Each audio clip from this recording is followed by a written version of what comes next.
So the Vancouver Sevens are happening this weekend, and currently Fiji sit in first place for the overall standings. Still 2 legs to go, including this one. Plenty can happen, and there's a couple sides right behind them at this stage.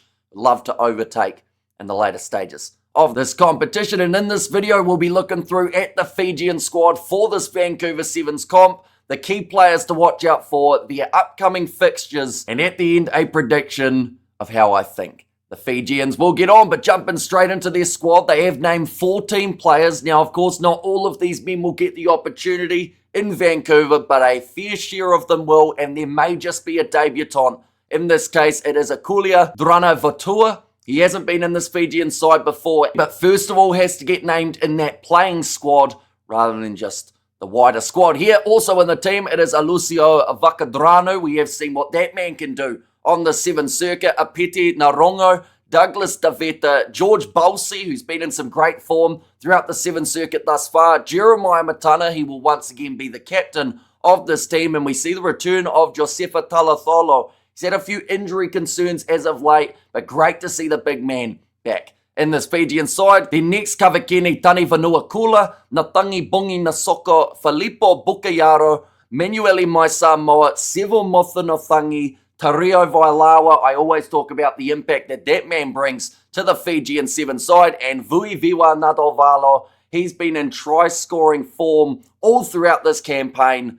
Love to continue it for Vancouver and the New York Sevens just around the corner. But that is the Fijian squad. Some pretty handy players there. I do think that Josefa Talatholo, if he can avoid injury, could be one of the big keys for Fiji, having that extra size and height to work in his favour. But they have still also got some real speedsters across this team. Tario Vailawa as the impact off the bench, or perhaps even starting in these contests. Vui Viwa Nadovalo, Filippo Bukayaro, he goes a little bit under the radar for what he's able to do out there on the park. And someone like a George Balsi can really bring the impact for the Fijian Sevens as well. Now, I did see a name was thrown around quite a bit on social media. Some were surprised that Ratuva didn't make his way in. He's been in some great form outside of this international Fijian side. But at the moment, it seems like there are some people not happy with some of these selections. Now, there's no denying that Fiji have got a few young, talented players in there, but there's also quite a bit of experience.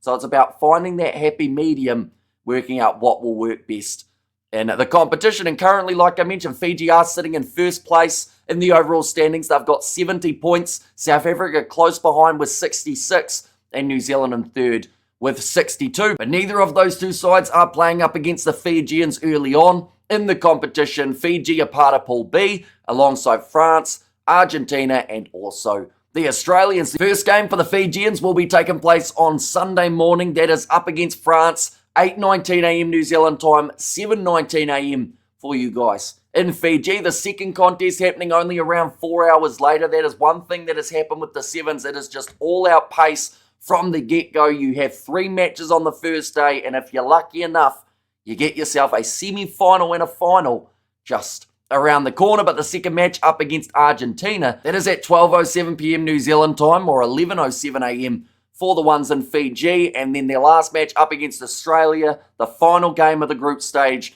3:56 p.m. New Zealand time, 2:56 p.m.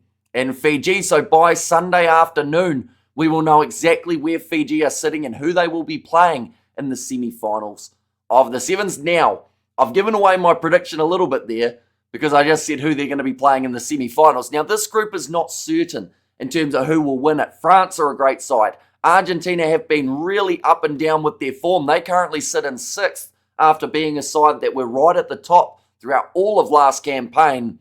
And then you've got the Australians lurking in 5th, 54 points. They've got some great wins over top sides throughout this season. So you definitely can't underestimate this Aussie Sevens team. But my prediction is Fiji will make it to the semi-final, and I actually think they've got a final in them here too. Now, I would love to see it match up so that Fiji plays South Africa in the final again. I feel like it would build a lot of hype into that last leg, although if it was New Zealand, that would also be ideal. It means that we get a close finish. But if Fiji were to somehow miss out on the final, the door is wide open for either New Zealand or the South Africans, and to a certain extent, even France and Australia, to still create an opportunity to win the overall sevens. But nonetheless, do let me know, of course, how you guys feel Fiji will go in this competition. Can they do it again, or will there be another side that get the victory in this tournament? But thank you all very much for watching. We are going to be doing the live commentary on the channel for all of Fiji's matches, so be sure